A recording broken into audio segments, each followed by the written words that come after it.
네, 반갑습니다. 이제 기도주일 셋째 날입니다. 아, 비움, 체험, 아름다움 주제로 하고 있는데요. 오늘은 세 번째 제목입니다. 그가 다스리는 그의 나라에서 라는 제목으로 오늘 말씀을 함께 좀 나누겠습니다.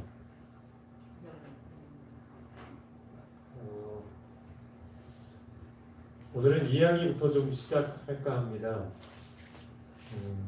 아주 유명한 이야기죠. 부자 법관 이야기. 젊은 부자 법관. 나이도 젊고 돈도 많고 또 사람들에게 존경을 받는 좋은 직업도 가진 예수님을 찾아왔어요, 그 사람이. 그래서 물었죠. 무슨 선한 일을 해야 영생을 얻을 수 있겠습니까? 이렇게 물었죠. 어떤 의도로 물었는지 잘 아시죠?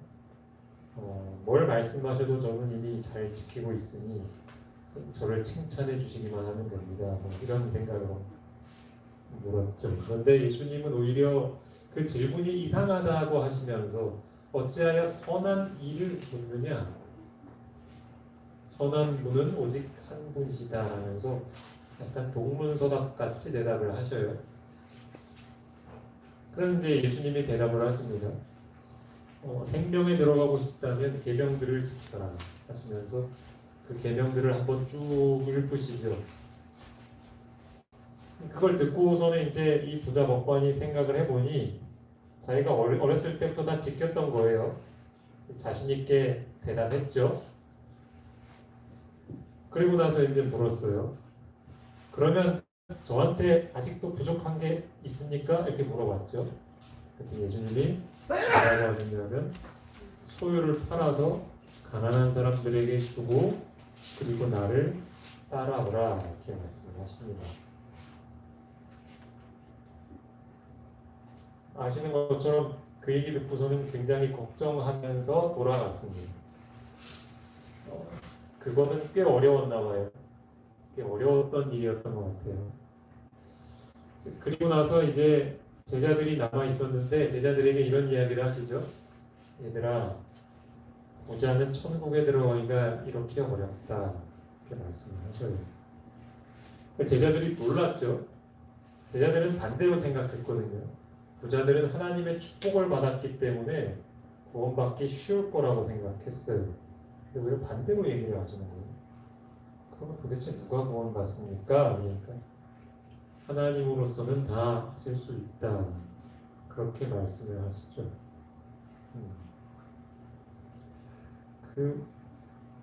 왜 예수님께서 선한 일을 물어보신 법관에게 선한 분에 대한 대답을 했는지 혹 여러분 짐작이 가십니까?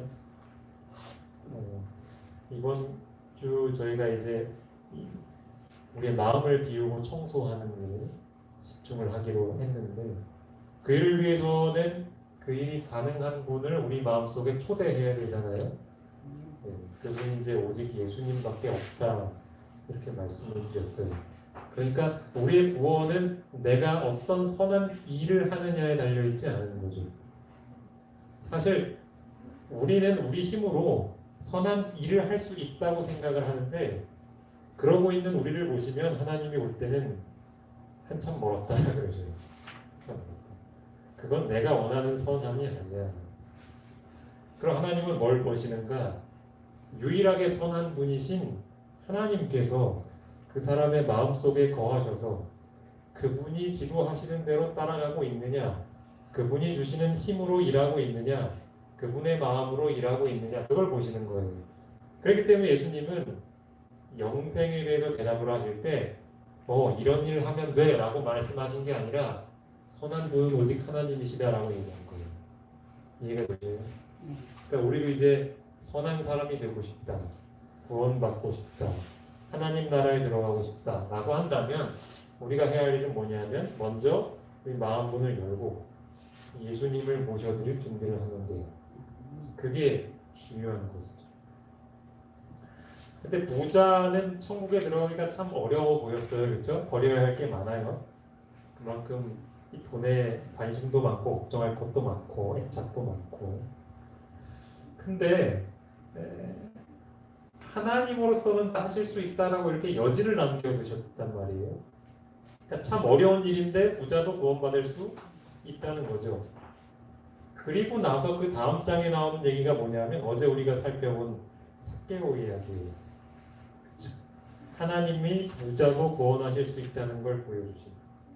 근데 사람들이 볼 때는 부자 법관보다 조건이 더 좋아 보여, 안 좋아 보여? 구원받기에 안 좋아 보였죠. 야, 어떻게 저런 사람이 삭개오만큼은 구원 안 받을 거야. 그럼 이런 얘기하는 사람이 있었을지 몰라요. 야, 내가 삭개오가 구원받으면 난 하늘나라 안 간다. 이런 사람이 있었을지 몰라요. 그만큼 싫어했잖아요. 그런데 어제 우리가 봤던 것처럼 예수님께 칭찬받았죠. 아브라함의 자손이다. 내 집에 머물러야겠다. 이렇게 말씀하셨잖아요. 그렇죠? 이 얘기. 내 집에 머물러야겠다. 이제부터 너의 마음속에 내가 주인이 되어야겠다.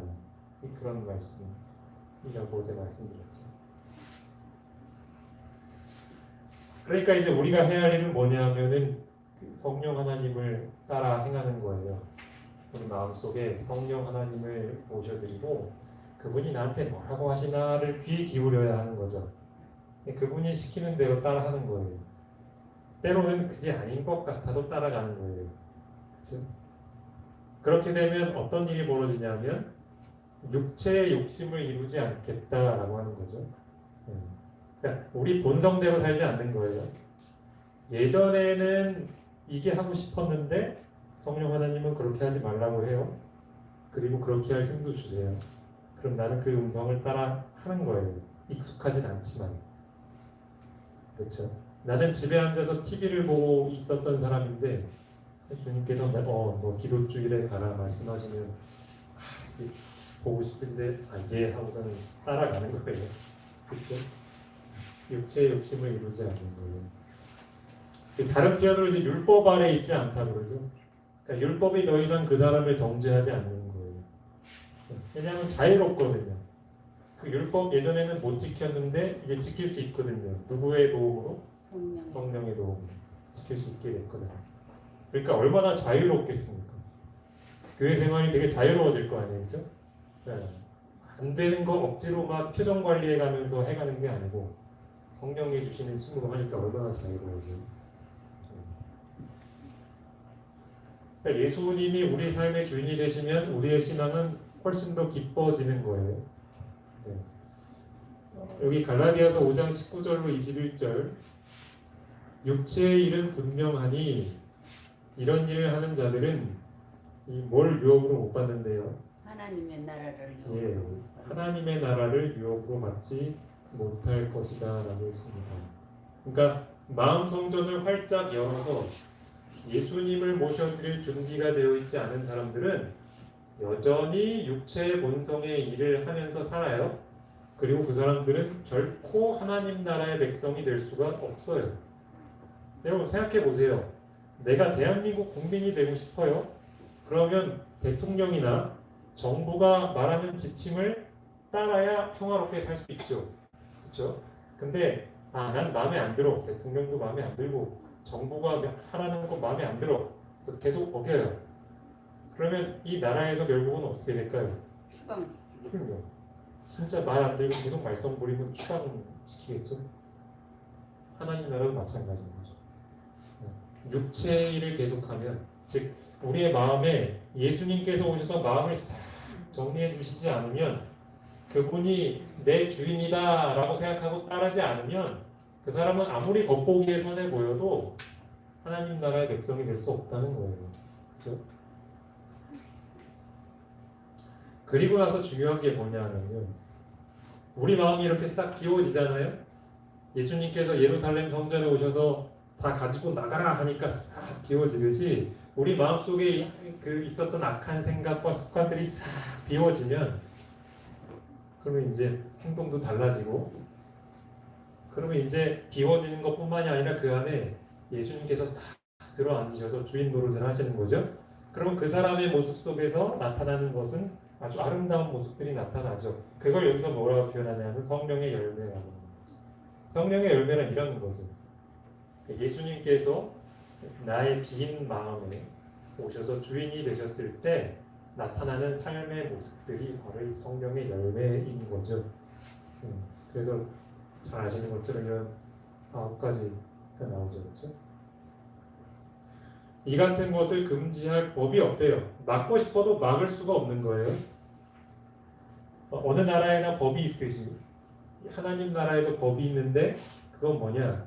예수님을 주인으로 모시고 성령 하나님의 지도에 따라 살면 이런 열매들이 맺힌다라는 것은 어느 누구도 막을 수가 없다는 거죠. 여러분 그건 복음인가요? 기쁜 소식이에요, 그렇죠? 내 힘으로 할 수 없던 변화들이 나타나니까 그건 사단도 못 막아요. 우리가 성령의 지도를 따르기로 계속해서 선택하면 사단도 못 막아요.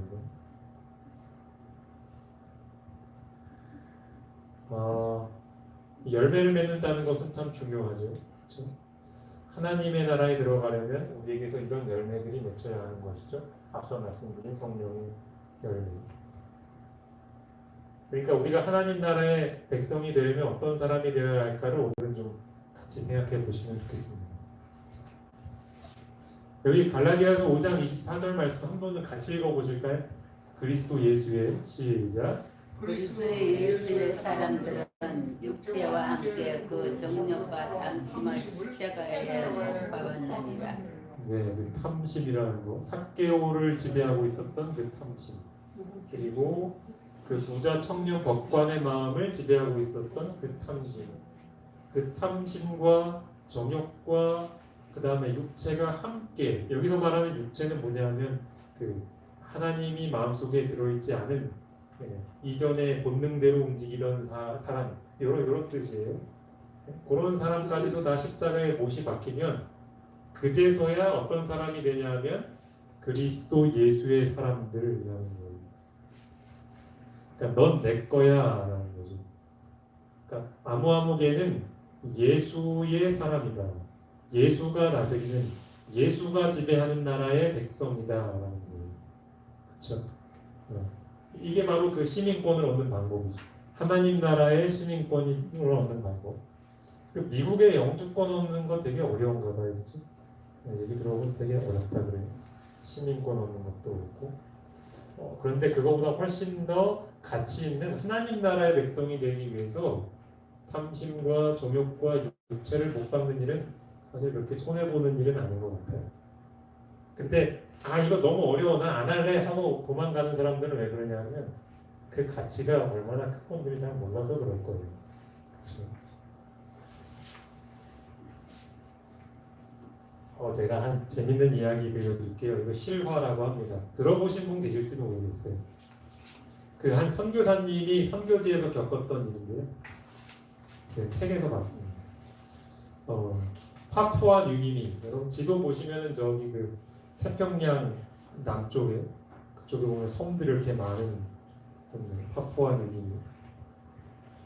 거기에 오지에서 한 선교사님이 원주민들을 위해 사역을 하고 있었대요. 근데 이 선교사님이 이제 고국에서 먹던 이 싱싱한 과일을 먹고 싶었어요. 특별히 파인애플이 생각이 났어요. 그래서 이제 이 묘목을 이제 자기 살던 데서 이렇게 요청을 해가지고 그걸 사왔어요. 그래서 보내와가지고 그걸 심었습니다. 그럼 혼자 심을 수가 없으니까 그 동네 이제 원주민들에게 삭스를 주고 그걸 심고 그것을 기르게 했대요.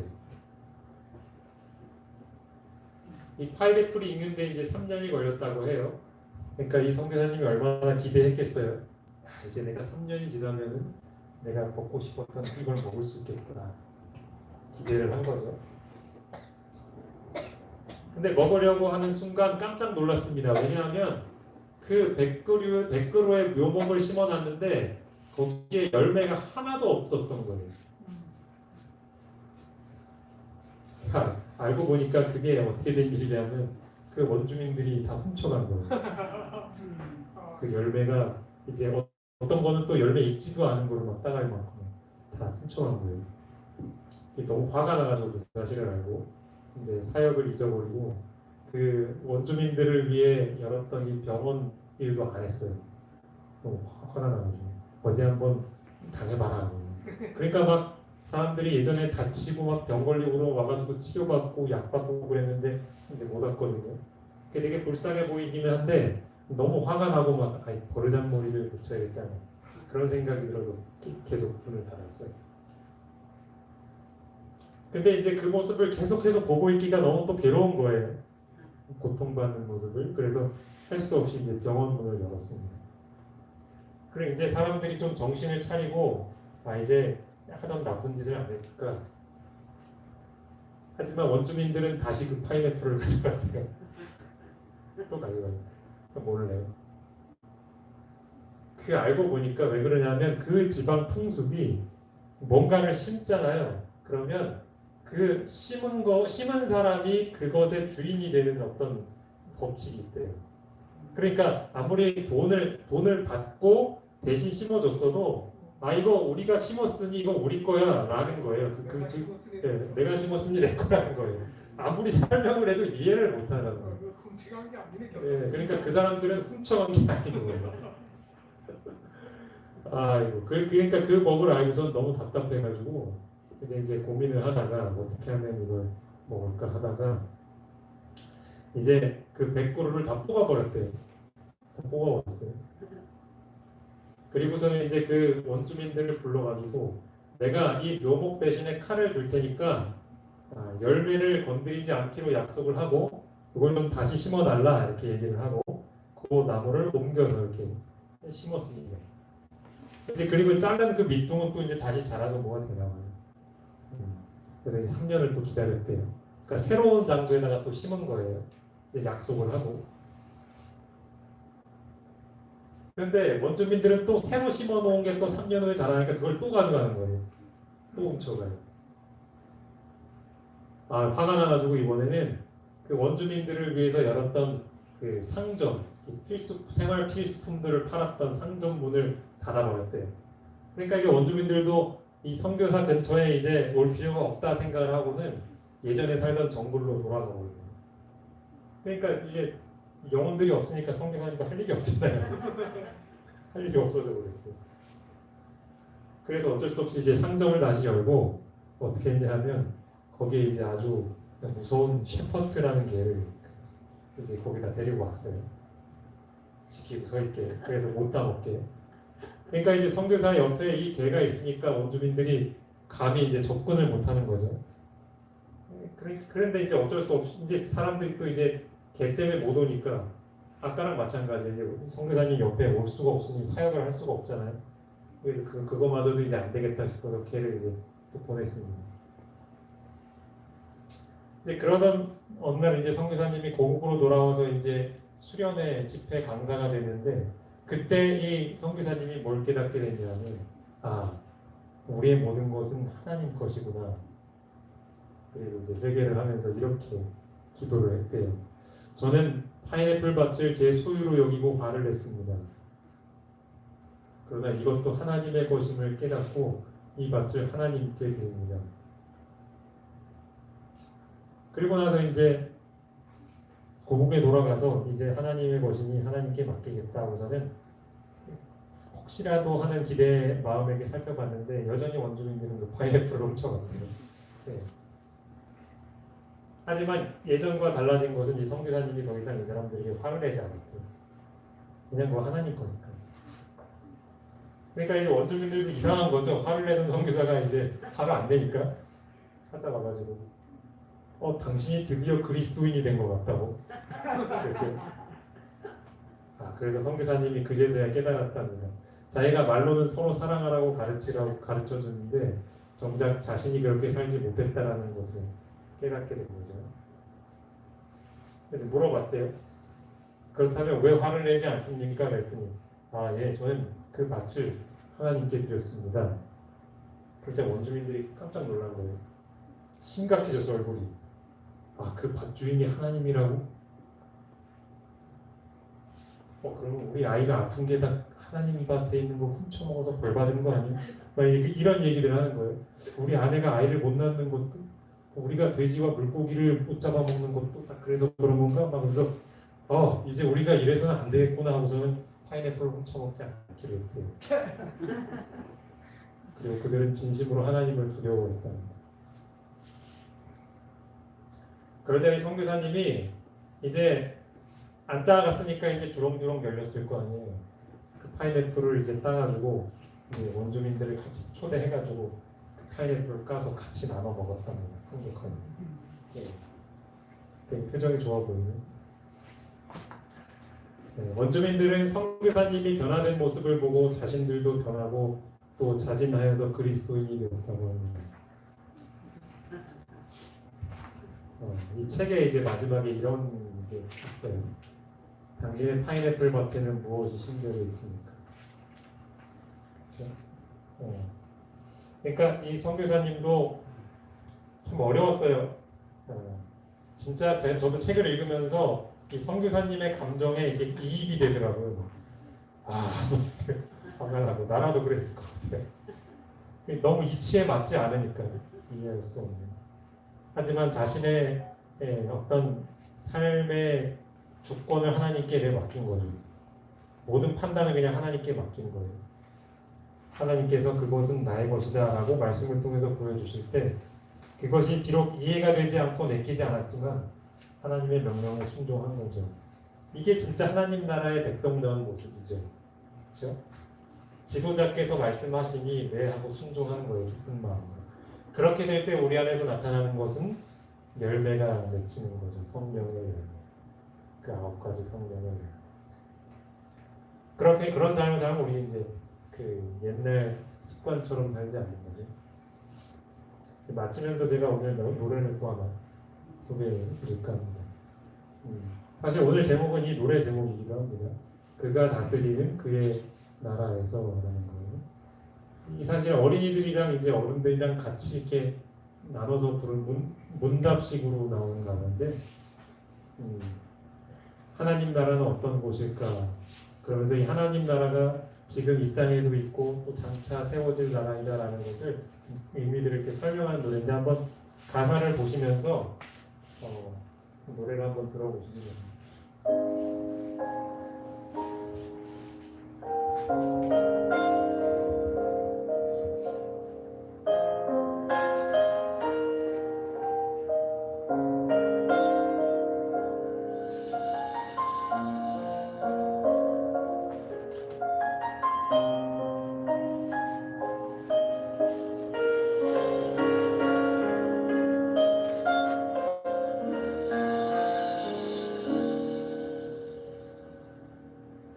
하나님 나라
예, 여러분도 이런 나라에서 좀 살고 싶으신가요?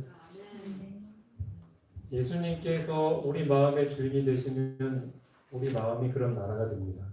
그리고 그런 사람들이 모여 살면 그곳이 하나님의 나라가 되고, 하늘나라가 좋은 이유는 그곳에 맛있는 과일들이 많아서가 아니라 아까 말씀드렸던 성령의 열매를 맺힌 사람들이만 그 살잖아요. 그러니까 거기서 뭘 해도 행복하고 좋은 거죠, 그렇죠? 그런 나라가 우리에게 속히 오기를 하나님은 기다리고 계시죠. 그 나라는 언젠가 오게 될 예수님이 재림하실 때 맛볼 거야라는 것이 아니라 지금도 우리가 경험할 수 있죠. 이미 하나님께서 내 마음의 주인이 되신다면 내 마음 문을 열고 내 뜻 내려놓고 성령의 뜻 따라 살고 있는 사람들에게는 이미 이 나라는 시작된 거잖아요. 그렇죠? 혹시라도 내가 그 나라에서 경계선에서 이렇게 갈팡질팡하고 있다면 이제 발을 확실히 디뎌야겠죠, 그렇죠? 조금 희생하는 것처럼 보이고 손해 보는 것처럼 보여도 그거 투자할 만한 가치가 있는 나라가 하나님 나라니까요. 그렇죠? 그런 우리 모두가 되었으면 합니다. 이제 기도하시겠습니다. 오늘 한 해 동안의 삶을 되돌아보시면서 특별히 나는 내 마음속에 하나님께 드려야 할 나의 파인애플 밭이 있는가, 나는 억울하게 생각하고 이것만은 안 돼 라고 생각하지만 하나님께서는 자신에게 드리길 바라는 그것이 있지는 않은 것 있다면 보여주시기를. 그래서 내가 정말로 이 하나님이 다스리는 그 나라에 지금부터 살 수 있도록 그를 위해서 좀 개인적으로 기도하시면 좋겠습니다. 우리 개인적으로 기도 마치시고 돌아가시도록 하겠습니다.